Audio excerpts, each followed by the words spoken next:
আসসালামু আলাইকুম বন্ধুরা। বদসুরত নাটকের প্রতিটি পর্বেই যেন রহস্য আর চরম উত্তেজনায় ভরপুর।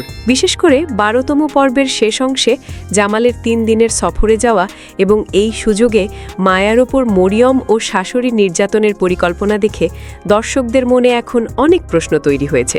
আগামী ১৩তম পর্বে কি গুরুত্বপূর্ণ ঘটনা ঘটতে পারে এবং সম্ভাব্য কোন কোন টুইস্ট আমরা দেখতে পারি, সেই বিষয়গুলো নিয়েই সাজানো হয়েছে আজকের ভিডিও।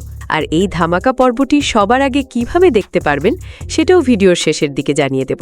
তার আগে আপনি যদি আমাদের চ্যানেলে নতুন হয়ে থাকেন তাহলে অবশ্যই সাবস্ক্রাইব করে বেল আইকনটি বাজিয়ে দিন। বন্ধুরা, বদসুরত নাটকের নাটকীয়তা এখন একেবারে চরম পর্যায়ে পৌঁছেছে। আমরা দেখেছি মায়া অত্যন্ত অসুস্থ হওয়া সত্ত্বেও পরিবারের সবার মঙ্গলের কথা ভেবে সবকিছু সহ্য করে চলেছে। কিন্তু রুমান আর তার হবু স্ত্রী মরিয়ম মায়ার এই সরলতা আর নীরবতার সুযোগ নিচ্ছে। জামাল যখন ৩ দিনের জন্য আল্লাহর রাস্তায় সফরে বেরোয়, তখন যাওয়ার আগে সে মায়ার মানমর্যাদা রক্ষার দায়িত্বের কথা বলে গেলেও তার অনুপস্থিতিতেই শুরু হয় আসল খেলা। ১৩তম পর্বে আমরা দেখতে পাব মায়ার জীবন এক ভয়াবহ সংকটের মুখে পড়তে চলেছে। জামাল বাড়িতে না থাকার সুযোগে মরিয়ম নিজেকে বাড়ির সর্বেসর্বা ভাবতে শুরু করে।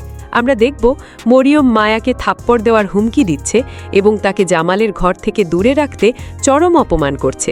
আগামী পর্বে রুমান আর মরিয়ম মিলে মায়াকে বাড়ি থেকে চিরতরে বের করে দেওয়ার জন্য এক নোংরা ষড়যন্ত্র আঁটবে। তারা হয়তো মায়ার উপর চুরির অপবাদ দেবে অথবা শারীরিক নির্যাতনের মাধ্যমে তাকে বাড়ি ছেড়ে যেতে বাধ্য করবে। ১৩তম পর্বের সবচেয়ে বড় ধামাকা হতে পারে রুমানের জালিয়াতির ২য় অধ্যায় ফাঁস হওয়া। রুমান যে ১০ লাখ টাকার জন্য ব্ল্যাকমেলের শিকার এবং চেয়ারম্যানের সঙ্গে মিলে আবারও নতুন কোনো কুকীর্তির পরিকল্পনা করছে, সেই খবর জামালের কানে পৌঁছতে দেরি হবে না। যদিও জামাল সফরে রয়েছে, তবুও তার মন পড়ে আছে বাড়িতেই। সে কি মাঝপথেই সফর শেষ করে ফিরে আসবে? আর জামাল যখন জানতে পারবে রুমান আর মরিয়ম মিলে মায়ার উপর পৈশাচিক নির্যাতন চালাচ্ছে, তখন জামালের রুদ্ররূপ দেখার মতো হবে। সবচেয়ে বড় টুইস্ট হতে পারে রুমানের সেই ভিডিও ভাইরাল হয়ে যাওয়া। চেয়ারম্যান যখন বুঝবে জামাল টাকা দিতে রাজি নয়, তখন সে রুমানকে ফাঁসিয়ে দেওয়ার জন্য ভিডিওটি ছড়িয়ে দিতে পারে। এখন প্রশ্ন হলো, এই বিপদেও কি মায়াই আবার রুমানকে বাঁচাবে, নাকি এবার জামাল নিজের ভাইকে আইনের হাতে তুলে দিয়ে মায়াকে তার প্রাপ্য সম্মান ফিরিয়ে দেবে? আপনারা যারা ১৩তম পর্বের জন্য অধীর আগ্রহে অপেক্ষা করছেন, তাদের জানিয়ে রাখি, খুব শীঘ্রই ইউটিউব প্ল্যাটফর্মে নাটকটির পরবর্তী পর্ব আসতে চলেছে। ধারণা করা হচ্ছে আগামী কয়েকদিনের মধ্যেই আমরা এই উত্তেজনাকর পর্বটি দেখতে পাব।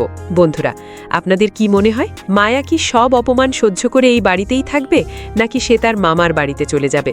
আর মরিয়মের এই অহংকার জামাল কি চূর্ণ করতে পারবে? আপনাদের মূল্যবান মতামত অবশ্যই কমেন্ট বক্সে জানাবেন। নাটকের সব লেটেস্ট আপডেট সবার আগে পেতে আমাদের চ্যানেলটি সাবস্ক্রাইব করে আমাদের সাথেই থাকুন।